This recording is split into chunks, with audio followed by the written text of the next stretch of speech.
Ang nakaraan. Biglang ang hinamon ni Jiang Injol si Charion sa isang duelo, at ang kanyang plano ay ipapakita nito na peke ang mga skills ng babae, at hinahamak pa niya ang pamilya ni Charion kaya't ito ay biglang nagulat. At dahil dito ay pinagbigyan na lang niya si Jiang Injol.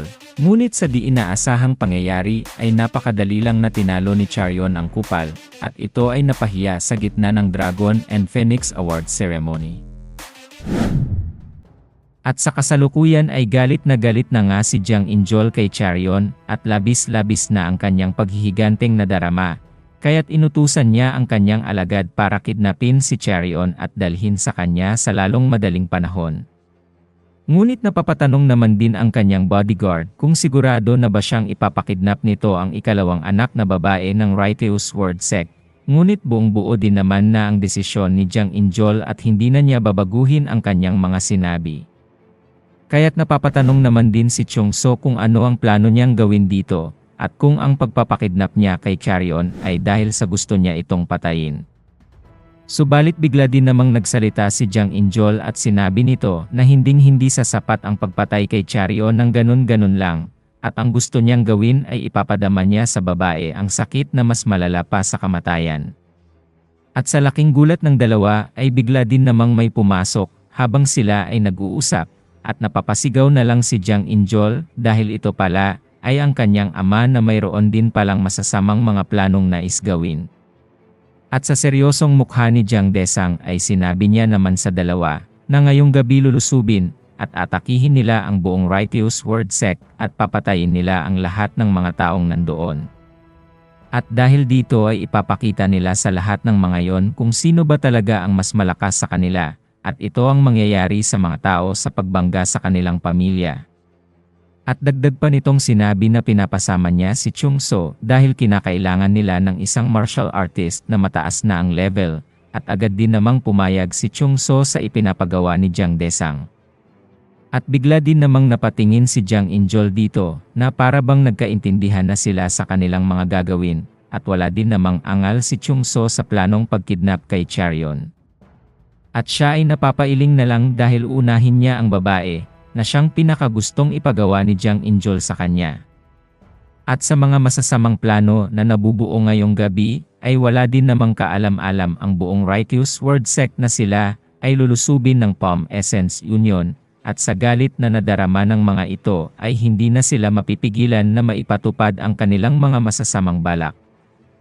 At sa napakaaliwalas na gabi ay ramdam na ang katahimikan sa buong Righteous Word Sect, at ang mga tao dito ay mahimbing na ang pagkakatulog. Ngunit bigla din namang nagising si Charion at para bang kakaiba ang kanyang nararamdaman, at sa kanyang pagkakamulat ngayon ay parang nagtataka siya na ang gabi ay mayroong kakaibang aura. Kaya't siya ay napaupo at nagmasid-masid sa paligid at tinitignan niya kung ano ang kanyang naramdaman ngayon pa lang, ngunit wala din naman siyang makita, at napakatahimik nga ng kanyang silid.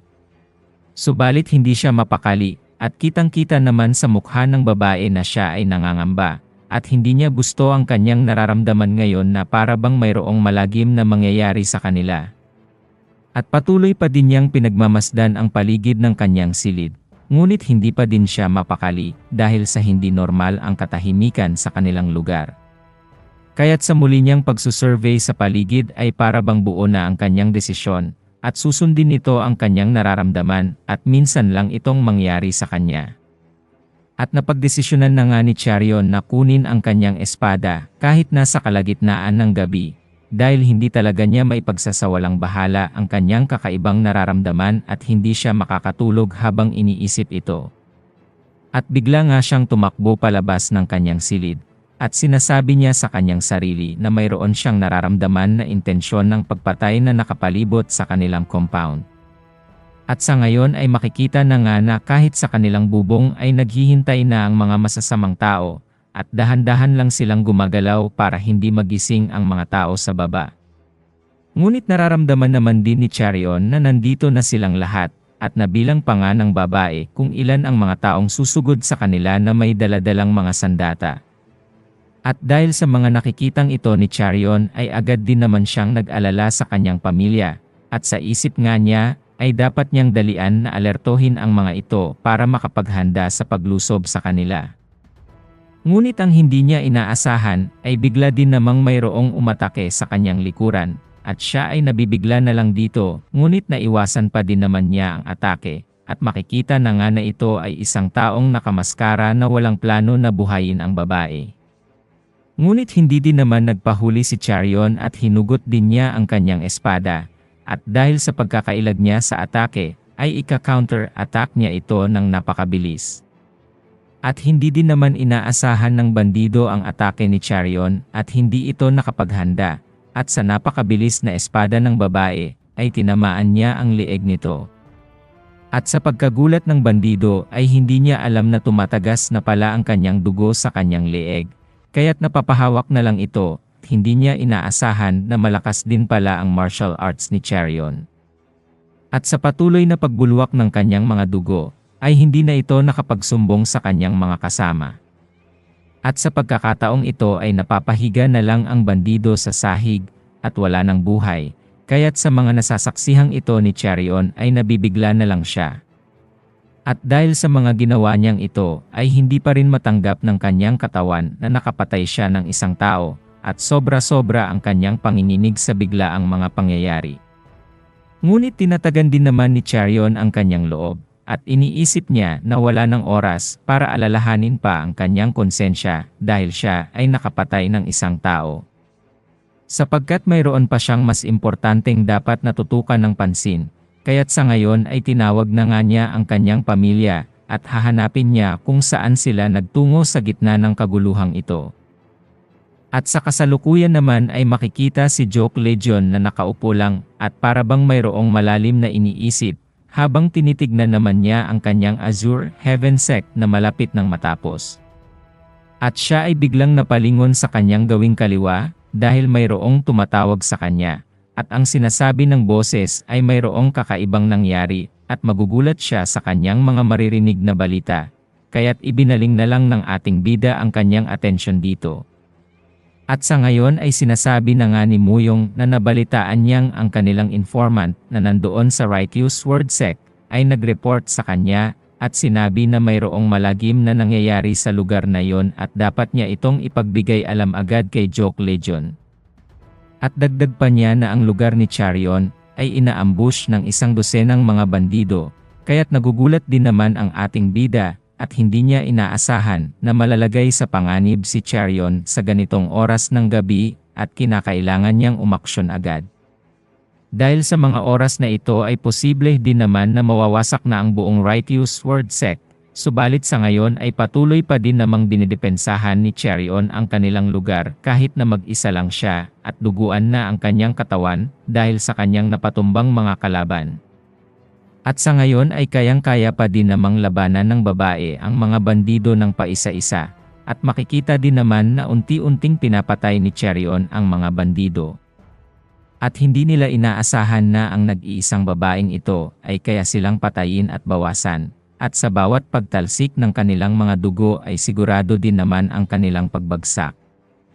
At sa mga tingin ni Charion, ay wala na siyang iniintindi kundi ang patumbahin ang 100 mga bandidong ito, dahil iniisip lang niya ang kapakanan ng kanyang pamilya, at siya lang ang marunong ng martial arts sa kanila. Ngunit sa kabila ng lahat ng pagpupursigi ni Charion ay hindi pa din niya maubos-ubos ang mga bandido, at mayroon pa ngang natitira na mga nakatayo at inaabangan na humina ang babae.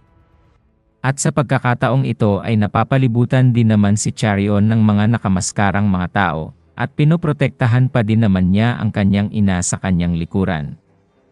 Ngunit kahit sa lahat ng kanyang mga napatumba ay naghahanda pa din naman ang ibang mga bandido, na atakihin si Charion ng sabay-sabay. At sa pagkakataong ito naman ay nagsalita ang nakamaskarang si Chung So na napapabilib siya kay Charion, dahil sa napakabatang edad niya, ay napakalakas na ng martial arts nito, kaya't hindi nakapagtataka na mahihirapan silang wasakin ang buong Righteous Word Sect ng ganoon kadali lang. At napapaisip din naman si Chung So na maganda ang taste ng kanyang pinagsisilbihang si Jiang Injol, at bukod sa maganda si Charion ay malakas din ang kanyang martial arts na tinataglay. Ngunit dagdag pang ipinapaalam ni Chongso kay Charyon na hanggang saan ang kaya niyang tiisin, habang nakikita ng babae na sinasalakay nila ang kanyang pamilya, at unti-unting pinagpapapatay ang mga ito. At kahit pati ang mga babae sa kanila ay humahawak na din ng espada, maipagtanggol lang ang kanilang mga sarili, dahil nauna nang ang patayin ng 12 mga bandido ang halos lahat ng kalalakihan sa Righteous Sword Sect. Ngunit sinasabi din naman ni Charyon sa kanyang isipan na kinakailangan niyang tiisin ang lahat ng mga ito at subukang labanan ang mga bandido, sapagkat ang kanilang ama ay na-injury na nga dahil sa pagdedepensa sa kanilang pamilya, at si Charyon na lang ang natitirang tao na makakayang labanan ang mga ito gamit ang kanyang martial arts. Ngunit pinipilit pa din namang sabihin ni Chongso na kung sumurrender na lang siya, ay hindi na nila papatayin ang mga natitira pang miyembro ng kanilang pamilya, at nang hindi na lumala pa ang pagdanak ng dugo sa lugar na ito. Ngunit hindi din naman pinansin ni Charyon ang sinasabi ng bandido, at siya ay napapangiti na lamang dahil kahit na sa mga oras na ito na nasa bingit na ng kamatayan ang kanilang pamilya, ay naiisip pa din niya si Joke Legion. At ang pakiramdam ng babae ay naririnig pa din niya ang boses ng ating bida, kahit na sa kanyang imagination lamang. At habang nakikita niya ang mukha ni Joke Legion, ay para bang mas namomotivate siyang lumaban sa mga nakamaskarang lalaking ito, at ibigay ang lahat ng kanyang mga natitirang lakas. Ngunit sa isip naman ng babae, ay kahit na ano pa ang kanyang maramdamang pagbugso ng kanyang damdamin, ay kusa ng sumusuko ang kanyang katawan, at kahit nasa isang galaw pa, ay siguradong matutumba na siya, at mawawalan ng balanse sa kanyang mga paghakbang. Kaya't habang tinitignan niya ang kanyang mga nakakaharap ngayon, ay hindi naman niya lubos maisip kung paano ito tatalunin ang mga bandido sapagkat luging-lugi na siya, at kasabay dito ay patuloy din namang sinisira ang kanilang compound. Kaya't sa pagkakataong ito ay napaisip naman si Charyon na magpursige sa kanyang sarili, at hindi sa lahat ng oras ay nakadepende lang siya kay Joke Legion para mailigtas, at ang kanyang pamilya din naman ang inaatake ng mga kalaban.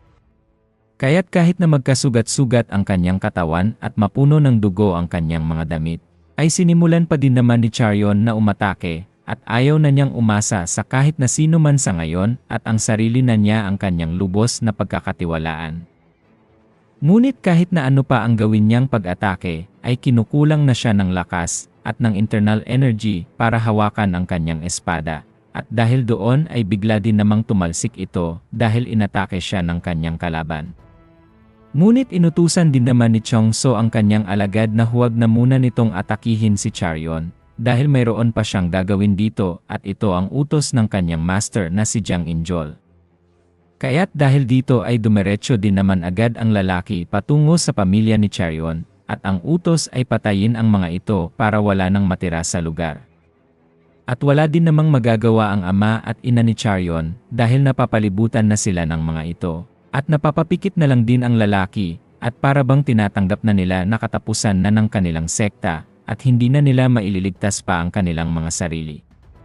Ngunit sa laking gulat ng bandido, ay biglang nasalag ang kanyang espada gamit lang ang mga kamay. At ginawa nga ito ni Charyon para protektahan ang kanyang ama at ina, at sa mga nakikita ng dalawa, ay hindi nila lubos maisip kung papaano ito nagawa ng kanilang anak. At kasabay dito ay nagtataka rin naman ang bandido kung papaano ito nagawa ni Charyon, at gamit lang ang kanyang mga kamay ay napahinto ang kanyang espada.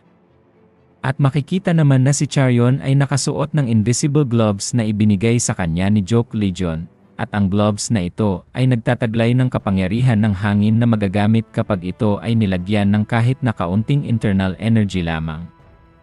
At dahil nga iyon na ang pinakahuling enerhiya na ginamit ng babae, ay unti-unti din namang lumabas ang mga dugo sa kanyang bibig na nagpapahiwatig lamang na nasa limit na si Charyon. At hindi na nga kinaya ng kanyang katawan kaya't siya ay lubos na nanghina at nagsuka ng dugo dahil sa ubos na ang internal energy ng kanyang katawan. At sa ngayon ay hindi na nga niya maigalaw ang kanyang katawan, at dahil dito ay nanginginig-ninig pa si Charyon. At ito ay napapaisip na lang na wala na talaga siyang magagawa dahil sumuko na ang kanyang katawan sa kanyang laban. At habang siya ay nasa estado ng panghihina, ay patuloy pa din naman na bumabalik sa kanyang isipan ang alaala niya kay Joke Legion, noong siya ay binigyan nito ng wind gloves para sa kanyang karagdagan na proteksyon. At sa kasalukuyan na nga ay galit na ang nakamaskarang lalaki dahil sa ginawa ni Charion sa kanya at itinaas nito ang kanyang espada at nagsimula na ngang umatake. At napapaisip pa din naman si Charion na kung siya ay naging malakas lamang, ay posible bang maprotektahan niya ang kanyang pamilya sa ganitong klaseng mga sitwasyon. At kahit na ang kanyang ina na makikita sa ngayon na nakahawak ng espada, ay hindi na dadanasin pa ang ganitong klaseng masakit na dinarama. Ngunit sa hindi inaasahang pangyayari ay unti-unti din namang nagpakita ang buntot ng napakalaking halimaw, at ito nga ay isang napakalaking dragon na papalapit sa kanila. At ang ataking ito ay nagmistulang napakalaking dragon dahil sa sobrang lakas na pwede nitong magawa. At sa pakiramdam naman ng bandido ay bigla itong nagulat at alam niya sa kanyang sarili na mayroong napakalakas na atake na papunta sa kanyang direksyon. At nabibigla din naman si Charion sa kanyang mga nakikita at sa isang iglap lamang ay nasaksihan niyang tumilapon ang bandido na nagtatangkang umatake sa kanya. At sapul na nga ang mukha nito na nagdahilan ng kanyang pagtalsik sa kanyang kinalalagyan, at ang mukha niya ay nadurog at hindi na makilala. At ito ay tumama sa pader na parang isang laruan lamang na ibinato dito, kaya't napapatingin na lang din ang babae at hindi niya alam kung sino ang may gawa nito. At sa pagtatantya ni Charion ay hindi ordinaryo ang ginawang ataking iyon, at para bang alam na niya kung sino ang may gawa nito. At ang resulta nga ng pagbangga ng bandidong ito sa pader ay ang pagkabali ng kanyang leeg, at ito ay nagmistulang ipinadikit lamang sa dito. At sa mga sandaling ito ay biglaan naman siyang namatay sa kanyang kinalalagyan, at ito ay dumausdos pababa na parang lantang gulay. Kaya't dahil dito ay napapatingin din naman ang kanyang mga kasama, lalong-lalo na si Chongso, at hindi niya alam na mayroon pa palang mas malakas na martial artist sa lugar na ito. At ang mga natitirang mga sugatan ay nabigla nang makita nila kung sino ang paparating, at ang mukha ng taong ito ay parang pamilyar sa kanila. At habang tumutulo naman ang dugo ng bandido sa pagkakasuntok ng taong ito, ay hinay-hinay din naman itong naglalakad papalapit sa kanila. At ang kamay ay pagmamay-ari nga ng ating bida na si Joke Legion, na sa kasalukuyan ay naging tagapagligtas pa nga ng Righteous Sword Sect, at tamang-tama lang ang kanyang pagdating. Kaya't sa ngayon ay para bang naibsan na nga ang dinaramdam na sakit ni Charion, dahil sa nakita nito na si Joke Legion ang may gawa ng pag-ataking iyon. At sa napakaangas na pagdating ng ating bida, ay ramdam na ramdam din naman sa paligid ang kakaibang aura na bumabalot sa kanya. At napapatanong pa nga si Joke Legion kay Charion kung okay lang ba siya. At sa napakahinahong boses ng babae ay sumagot ito ng mangyak-nyak pa, at sinabi pa niyang okay na siya. At sa mga nasasaksihang ito ni Joke Legion, ay siguradong makakatikim sa kanya ang mga taong ito na sumugod kila Charion. At ang galit na kanyang nadarama ay hinding-hindi maiibsan hanggat hindi niya nabibigyan ng leksyon ang mga taong ito, at ang parusa na kanyang ibibigay ay hindi nila kakayanin kahit pa magmakaawa sila kapalit ng kanilang mga buhay.